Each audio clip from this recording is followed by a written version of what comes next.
He's been an award-winning media personality and producer. As a speaker, he's empowered over 1 million people from the stage. Now one of the leading business coaches and brand experts is taking over the world of on-demand audio.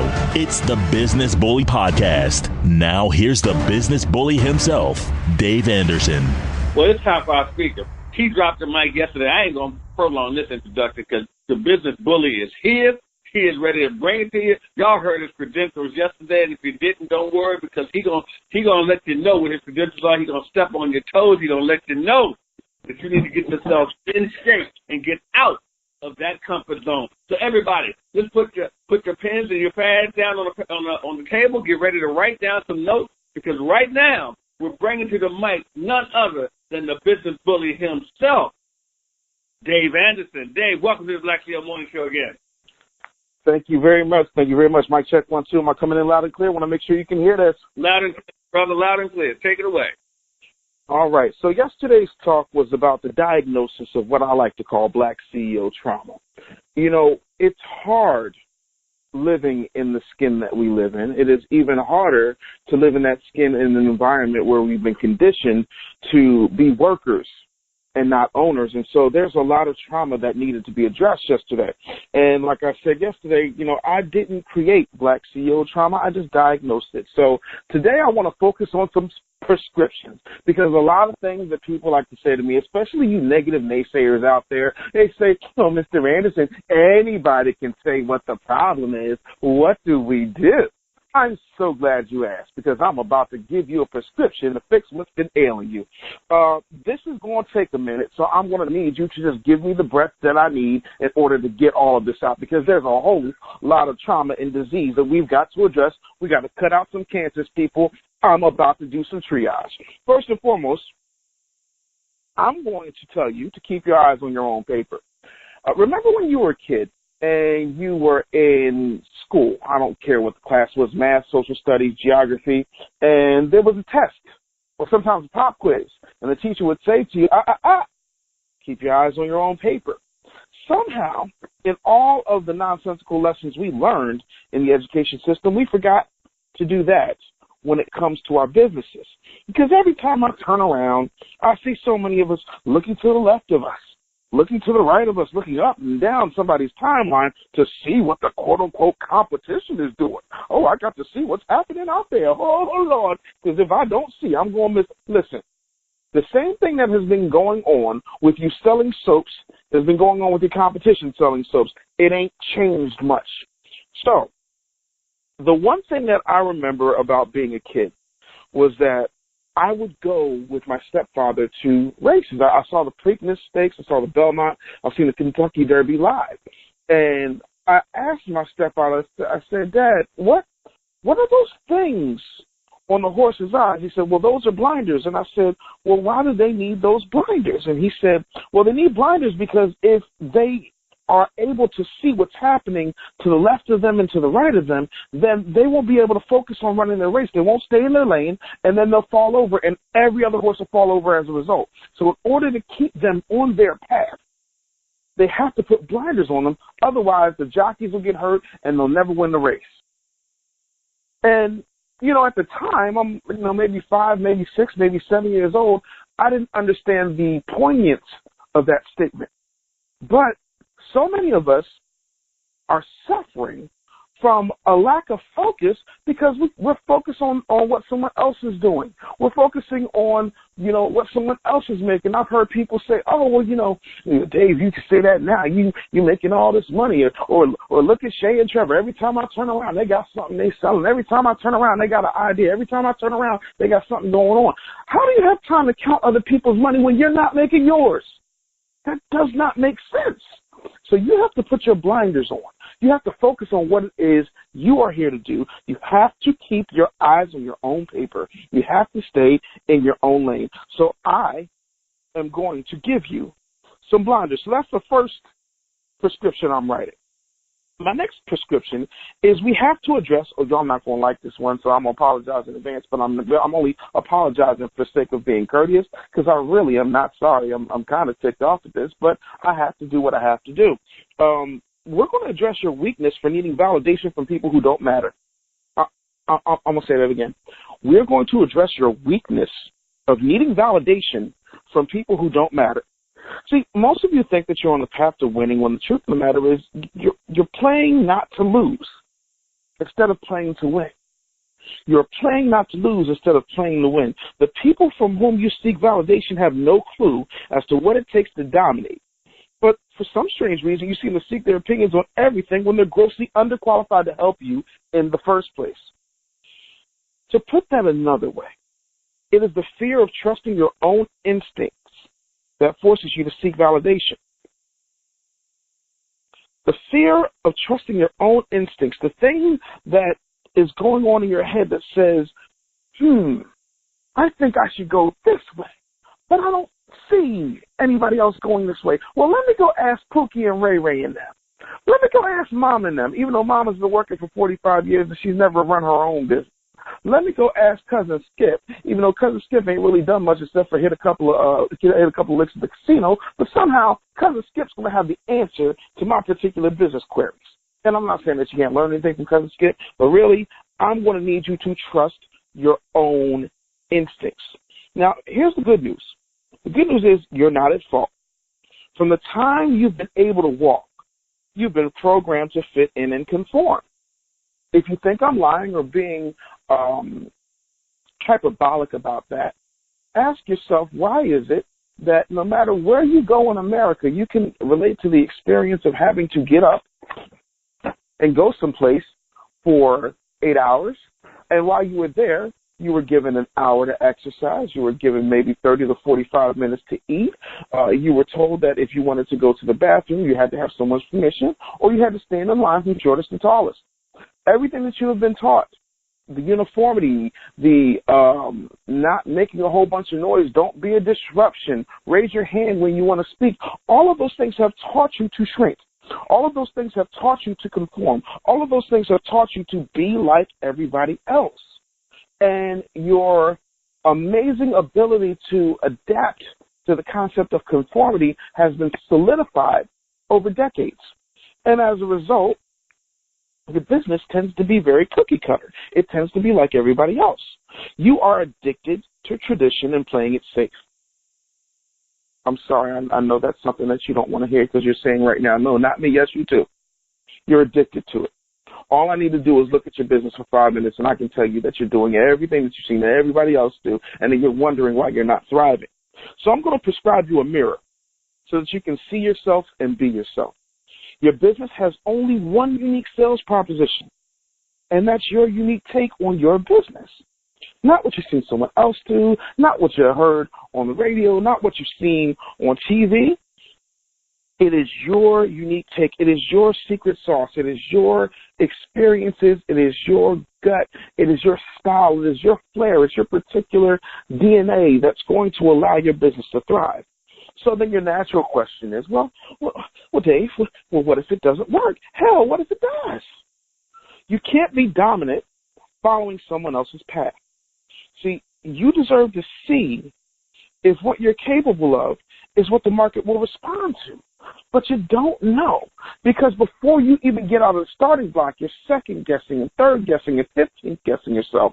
And then you wonder why so many people who are less talented, less smart, less charming, less charismatic than you, less skilled than you are killing you. I mean, they're running laps around you, and it pisses you off, and you can't figure it out.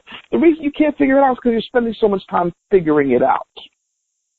And so what I'm going to need you to do is take a long look in that mirror, because you are the only person that can actually save you from you. Now, as a coach, that may seem counterintuitive, but here's the thing. Phil Jackson didn't shoot one basket to win 6 championships with Jordan. Phil Jackson didn't get one rebound, didn't block any shots. Last I checked, through my entire teenage existence, Phil Jackson was standing on the sideline with a clipboard and a suit. Because coaches are not playing. They're coaching. See, the coach sits on the sideline watching the game. Now, the coach may play another game someplace else, but when he is coaching or she is coaching, the coach is looking at what you can't see because you have a different perspective. You have an up and down perspective.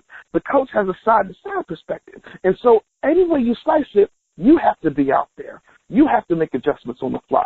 You got to start shooting that ball. You got to start grinding. You are the only one who is able to take your business to the next level. Yes, you do need coaching, but most importantly, you have to be willing to take those shots. You've got to be willing to know when it's time to pass the ball. And there's no shame in passing the ball. Passing the ball does not mean that you're weak, does not mean that you're not in control. Matter of fact, it is the greatest way to get control is to let go. But some of us, are so addicted to being, Johnny Jack of all trades or Debbie do-it-all, that we wonder why we have no time for our loved ones, why we have no time for the things that used to make us happy outside of our business, why we have no time to enjoy the fruits of our labor, if we have any fruits of our labor, because we're so busy trying to control everything. Last I checked, the only one who could control everything was God. So you might want to dial that back and take a good, hard look in the mirror. Oh, Lord, I know these prescriptions are a lot, and you're going to have to run to the drugstore right after this call in order to get yourself together, but that's okay because I've got more for you. See, next we're going to address your acute digiphobia. Okay. Let me break that down for you. This social media indifference is killing your business and your ability to dominate in your niche. See, the main reason that your income is inconsistent, quite frankly, if we're going to be brutally honest, and let's keep it funky, I specialize in brutal. Matter of fact, I get off on it. So since we're going to be brutally honest, the reason your income is inconsistent is because your efforts are inconsistent. Matter of fact, you are the poster child of inconsistency. And because you don't want to accept what I said to you yesterday, which is that Black CEOs innovate at the level of their comfort zone. So I'm prescribing you the gift of omnipresence. So for those of you who don't understand what omnipresence is, it is the ability to be everywhere at the same time. See, right now while I'm talking to you, I am teaching about 40 clients how to double their revenue and grow their business without spending a dime on advertising. And I'll get to that part a little bit later. While that's going on, I'm also doing about 5 other interviews that millions of people are now watching. While that's going on, I'm also in the hands of a teenager who's reading Pitch, Close, Up, Sell, Repeat, Common Sense Ain't Common, the Pokemon Go Digital Guide for Business, Brand Bully, or any other of my 15 best-selling books. I am everywhere, not because I'm arrogant, not because I got to be seen. If you knew anything about me, you would know that I don't really come out much if I don't have to. But I am omnipresent because that's what my business requires of me. If I'm not seen, I'm dead. Like a shark, if I don't keep swimming, I will die. And right now, your stagnant behavior is poisoning your business. Not even, it's a cancer in your business, and the cancer is spreading.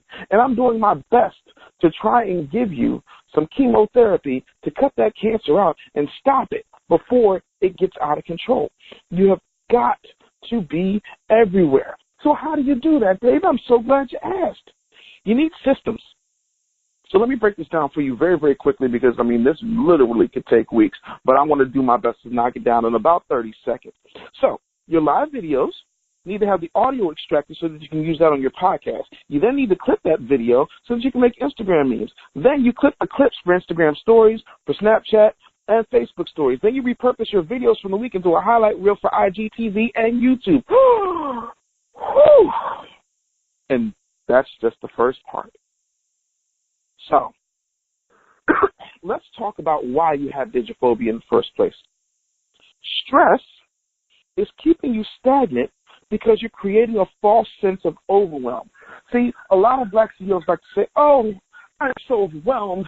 I have so much going on. Well, if you've got so much going on, right, and your revenue doesn't reflect all of what you say you have going on, then I contend that what you're doing is just busy work. I contend that what you're doing is just enough to say that you're doing something, and just enough of an excuse for you to not have to learn something you need to know. And I hate to break it to you, none of us are hounds and bitches, meaning that you can not teach an old dog new tricks, but I can teach an old black CEO a whole lot of new tricks if they want to get this money. So you have to be willing to do what's necessary to get out of that false prison of overwhelm that you've created for yourself. And the simplest way to do that is to develop systems. Oh, my goodness. Systems are the greatest thing that has ever happened to a black CEO. Systems are there so that you don't have to be. Systems allow you to take your business from a hobby to a side hustle, to a business, to a dominant empire. And trust me, when you get to the dominant empire level, man, that's when it gets fun. But you have to be able to do that. You have to be able to let go. You have to be able to say to yourself, you know what? Maybe he's right. I might not like what he said, but he's right. I'm creating this stress. No one's putting a gun to your head and telling you to be stressed about it. Listen, there is more technology in your smartphone than there was on the first mission to the moon. There is more technology in your smartphone than what Reagan had to do in order to deal with Star Wars. Look it up if you need it. I'm not talking Luke Skywalker. So if you have all this technology at your fingertips and every answer to every single question, why is it that I'm always inundated with, but how? But how? Let me tell you something. On that smartphone, I have never been in your house 9 times out of 10, and I've never been in your smartphone, but I do believe you have it connected to the internet, and so that means if you have it connected to the internet, you can go to this magical place called Google. That's right, people. Google. And this is what you put in. How do I, and then the rest of your question. How do I create systems in order to maximize my presence on social media? Bing. Just that simple. No diss to Google. I just said bing. That was hilarious. Anyway, aside from that, I'm also going to prescribe the importance of getting over your objections about your financial woes. You see, many of us love to have this thing where we talk about, well, you know, I would just advertise if I had the money to do it. You know, I don't have the resources right now to invest in coaching. I don't have the funds. I'm not liquid enough in my business to afford to take it to the next level. But you sound like that old song from the 80s where the guy said, I want money. I want lots and lots of money. I want that pie in the sky. I want to be rich. The one thing that I learned from being homeless is that you got nothing but time. It's just what you do with it.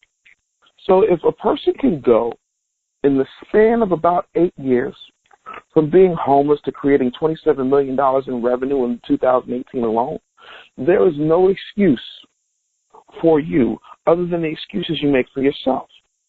So I'm going to eliminate the excuses that you make for yourself when it comes to investing in your business, investing in coaching, and advertising.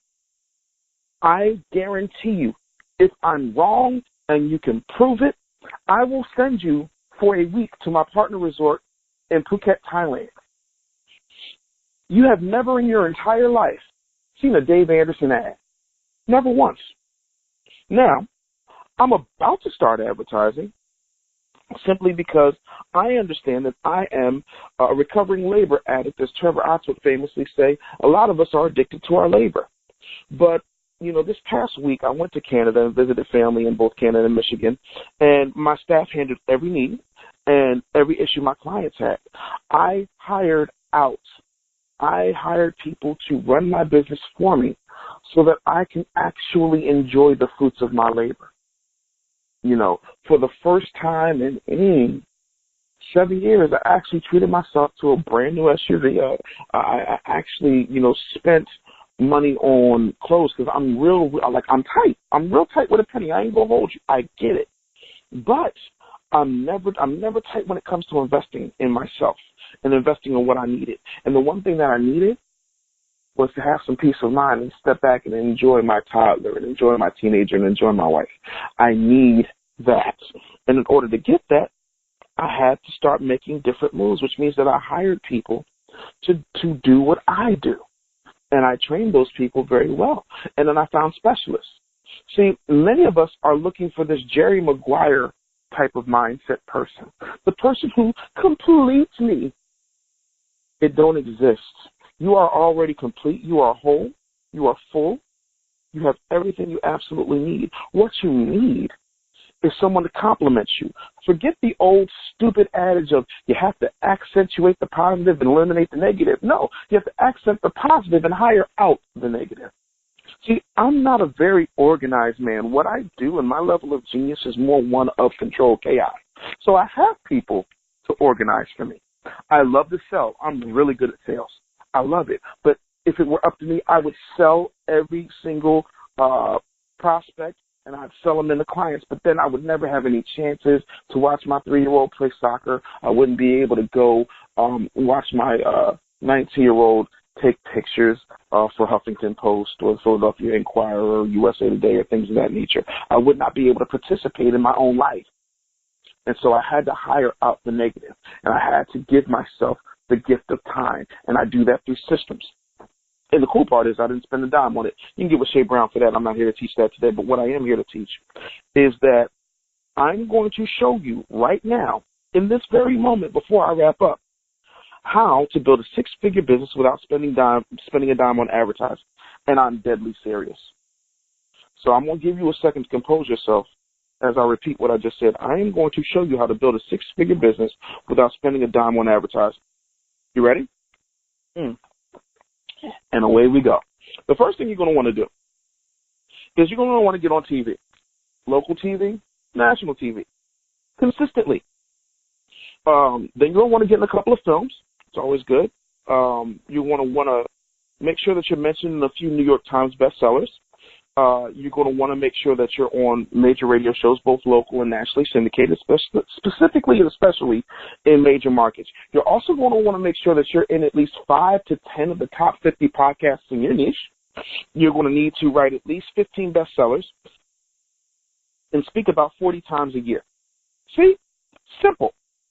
So your natural response is, oh, well, Dave, you're being a smart ass, and you know I can't do that. Well, if you can't do that, then maybe now you understand why I'm prescribing you a coach. You cannot do it all.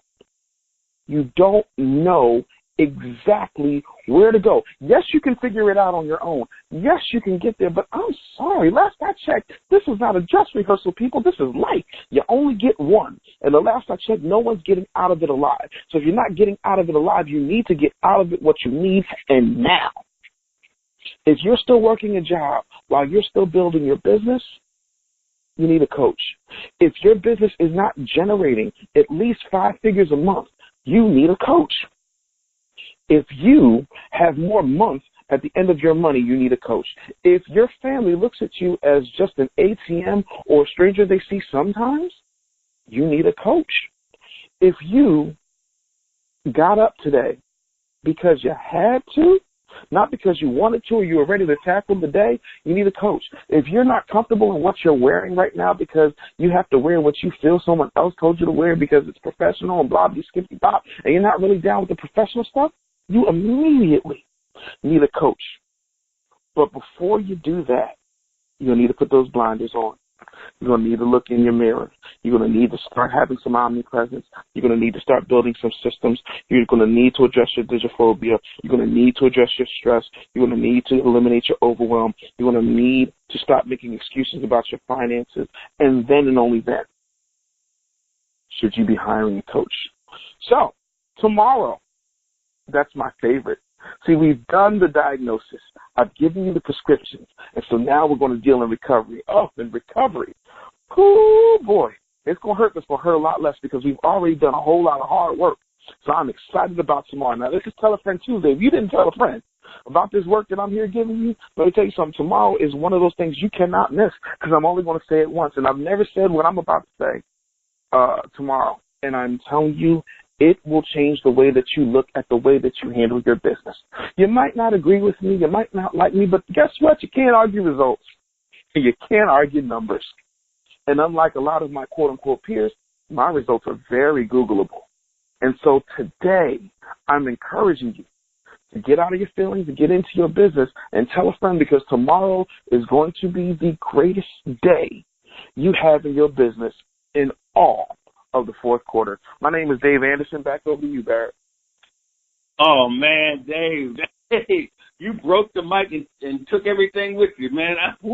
The doctor's in the house, everybody. The doctor's in the house. I hope you got your prescription and wrote it down, because he tore it up. Look, if you got a question or a comment for Dave Anderson, what I want y'all to do right now is hit *2.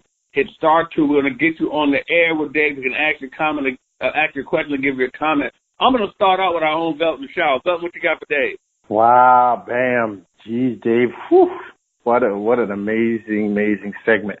You know, it's funny because I was sitting here and I was thinking as you were talking about blinders. And it's totally contradictory to a lot of times what we learn in business. We're always worried about our competition and what our competition is doing. Are they doing better than us?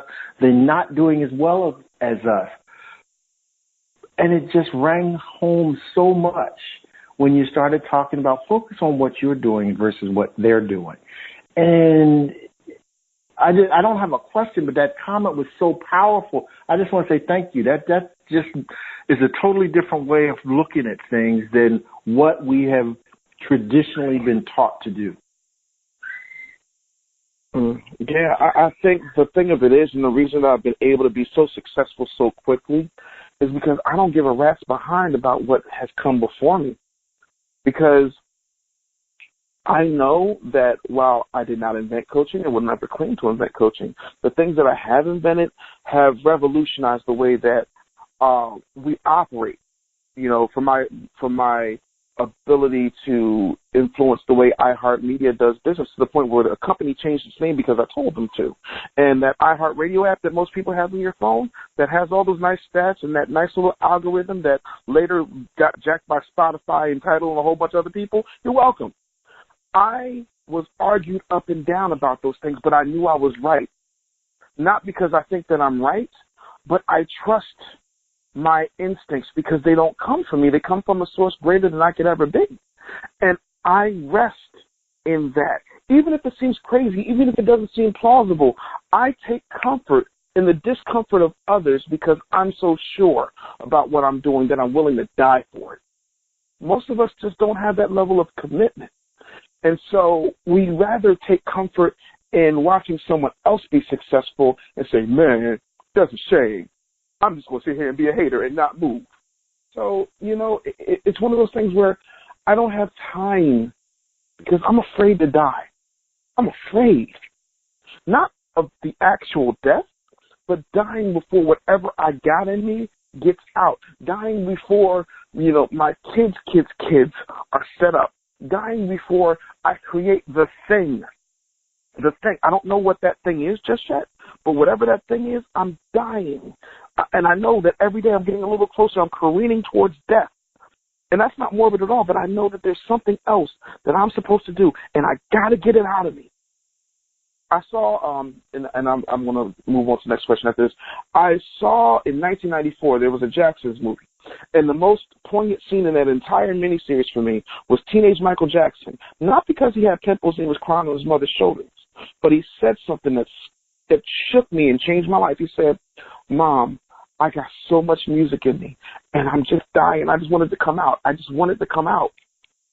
I got so many million and billion-dollar ideas in me that I just want to get them all out. And I'm just racing this clock. And if you don't have that mentality, you're going to look up dead and look back at your life when your spirit leaves your body and say, damn, I could have done more, but I was watching Housewives. I could have done more, but I was scared. I could have done more, but I was watching my competition. Ain't nobody got time for that. Boom, Mr. Anderson. As always, this is Marsha White. Good morning. Good morning. Really quickly, you talked a lot about systems, and I'm so glad in the lineup that I get to go before Dakisha because I know she is our resident systems queen. But I'm just curious, is there, in your opinion, some very basic systems that fledgling entrepreneurs, because we have several in the tribe, that they can put into place immediately. I mean, something even as elementary as get yourself a calendar or scheduling link. But are there other systems that make it easy to do business and will kind of start the process so that as they begin to level up and get bigger and better systems, they're already in that mindset and flow? Absolutely. So, Marsha White, I'm going to tell you something, and you should know me well enough to know that I'm not being funny when I say this. A few years ago, I was sitting at my kitchen table, and I was sitting there for hours to the point where it felt like my legs had atrophied. And I began crying my eyes out because I was working 16, 17, 18-hour days trying to figure out how I'm going to do all of this and how I was going to make all this money. And then all of a sudden, I heard a voice inside of me say, get a pen and a pad. And then I just obeyed that. People might not spiritually get where I'm going, but just stay with me for a minute and pretend that I'm not crazy. What I did at that point, once I looked up, I honestly, and this might sound weird, but I have to address it so that you understand how my psyche works. I have no idea what I just said to y'all. None. Everything that I say, I speak from my spirit. I've written one speech in my entire career. I've been speaking since 1991. I've only written one speech. And I bombed that speech, and I swore never again would I ever write a speech, because I saw Les Brown on PBS. He said he never writes speeches. He just reads and reads and reads and reads and knows the subject matter. So having said that, I'll say this. I was sitting at the table, and tears streaking down my face, writing out. And when I came out of whatever it was that took over me, I looked, and it said, do all your videos on Sunday. And I stood there and looked at that for a second. I was like, do all my videos on Sunday. And then it went on to say, do all your videos on Sunday, change your clothes, change your shirt for every video, and then stagnate those videos out. Take that content and put it out slowly, drip feed it out. That way you've got a month's worth of content in one day. On Monday, write out all your social media posts and then use Hootsuite to send those out. On Thursday, do your coaching calls, and only your coaching calls on that day, so that the rest of the week you can do discovery calls and funnel people in until such time as you can hire people to take your discovery calls and get people into your program if they're a good fit. See, we're looking for some magical technological thing to do, but what we need to do is make the most of our time. Because here's what I used to do. I'll do a video today, and a video tomorrow, and a video the next day, and a video the next day, and a video the next day. Now, with lives, I have to do that. But if you go back and you look at my timeline, the majority of my lives happen when I'm walking the dog, because I need to walk the dog. And I can think clearly. Most people do their best thinking either on the toilet or walking. And so I maximize my time. I don't get caught up in minutia, and I don't try to do everything every day. I do one thing every day, and it's a different thing every day. And then aside from the way I run my business, I only handle 6 things. And I work until those 6 things are done. And then once those 6 things are done, then I'm done. That's it. And if I fall a little short, well, guess what? I'll get up a half an hour early to finish the 6th thing I didn't get to finish. And that's how you have to operate. So if you want a fail-proof system, write down a pen and the pad and block off your tasks and assign each task a day of the week. And then factor in, family time, quality time, things of that nature, bathroom breaks, eating, things of that nature. But that's what you need to do. That's where I started. Before I started, looking at the Mevos of the world and looking at the Hootsuites of the world and looking at the Calendlys of the world, what I did was sit down with the pen and the pad and write out everything I had to do. See, a lot of us are just flying by the seat of our pants because we got this. A lot of us are saying, I'll do it because this is what I do. It's what I do. Like, okay, that worked great for WWE future Hall of Famer Mark Henry, but for the rest of us who don't have a script and a choreographer, and a Vince McMahon to market us, it's easy to say that's what I do, but it's harder to do what you do if you're not clear on it. Even God wrote down the 10 Commandments. Write it down and then move forward. Well said. Okay, Dave, this is This is Carlos V. Spencer again, and I don't know, this is a rhetorical, but I'm going to get to my real question. I don't know how you silently punch somebody in the face. I'm going to leave that right there. But in Georgia, still, with my lip being fat. My question to you is this. You have a daughter. I believe you said yesterday you have a daughter, right? Two. Okay, cool. So my question comes from that space, because I have children. I have 5 children, actually. And so my question comes from something you touched on with school teaching a certain type of mentality. Are there any things that you do for your children to keep from that mentality taking hold of them? Absolutely. I drill them from the time they get home to the time they go to bed. And when I say drill them, I don't literally stand over them like a drill sergeant, but I make it clear to them. For example, my mother was a teacher. My grandmother was a teacher. My stepfather was a teacher. My uncle taught at MIT. I come from a long line of educators. But what my mother would do is she would take things like an old stale loaf of bread and take me out to the river and have me feed the ducks. And while she did, she said, you know, this bread isn't good for us, but it's great for them.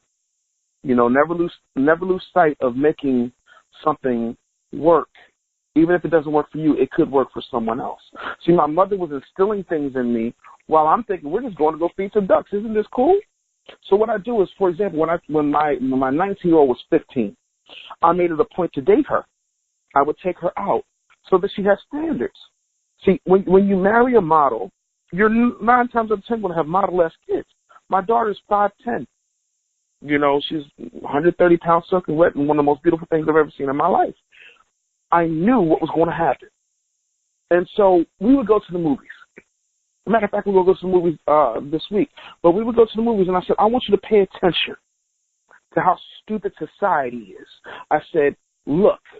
And she would look, and she said, what am I looking at, Dad? And I say, I want you to see all these people in this line waiting for that pizza-faced, pimply kid to hand them their tickets and their 3D glasses. She said, okay. I said, now I want you to keep your eyes on me. And I walked over to a kiosk, pressed the button, swiped my card, got my tickets, got my 3D passes, and was in line ordering mozzarella sticks while those people are still waiting in line. I said, people are so stupid because they've been conditioned to be stupid that they don't question the fact that there could possibly be another way. And I said, that's what school does to you. School's going to make you weak. School's going to tell you things that don't matter to you. I don't care about the Pythagorean theorem. I care that you're a good person. I don't care about homework. I can't stand homework. I don't care about grades. What I do care about is that you can complete a task. I don't care about the popularity contest because I was not very popular in school and I was not very well liked because I spoke my mind and I had the impetuous youth problem. So I'm not worried about that. You want to know why? I said because millions of people know my name now. Don't peak in high school. Don't let college lull you into a false sense of security. And don't be conditioned by what you see. Just because you see everybody else in the line doesn't mean that there isn't a shortcut. I turn every single task into a lesson. I turn every experience into something that if I die tomorrow, they'd be able to say to you, you know what, my dad always said, do this, this, that, and the third. And while I didn't always like his methods, I knew that he was right, and I knew that he wouldn't tell me anything to hurt me. The other part of that is I ain't working no job. This ain't no act. Everything that I say that I do, I do. Everything that I say that I am. Because I have no business as a parent telling my child to go for it and break the ceiling. And let me take it to another level. My daughters are burdened with something that I will never understand because they're black women. I'm a black man. A black woman is the most hated, unprotected creature on this planet. So I'm going to be doubly hard on my girls than I do than I would a son. Because the world is going to kill them, and they got to be strong enough and resilient enough to say, yeah, okay, whatever. Give it to me. Let's have another. So that's how I operate. I don't let them wallow in their mediocrity. I don't tolerate excuses, and I force them to earn it. They want for nothing, but they work for everything. That's how I operate. Wow. Dave, you tore it up again, brother. Before we let you out of here, my man, once again, let everybody know how they can get in touch with you. I'm very easy to find. If you want to sit down and just have a conversation with me, I'd love to do that. We do have some time on our schedules. You can go to bit.ly/bully call. That's bit.ly/bully call. We'll spend about 45 minutes going through your business top down. And if it's a good fit, then we'll invite you into the Bully Gang. Aside from that, the Business Bully podcast is always available on every platform, iHeart, TuneIn, Spotify, wherever you listen to podcasts, I'm there. And aside from that, I'm always on Facebook. All you got to do is look up the Business Bully and you'll find me. I ain't hard to find. But if you need some help and you want somebody who's going to tell you the truth and doesn't care whether you like it or not, bit.ly/bully call. And tomorrow's recovery. I'm telling you, it's Telefriend Tuesday. Y'all might want to get ready. Want more exclusive content and business development advice? Log on to facebook.com/thebusinessbully.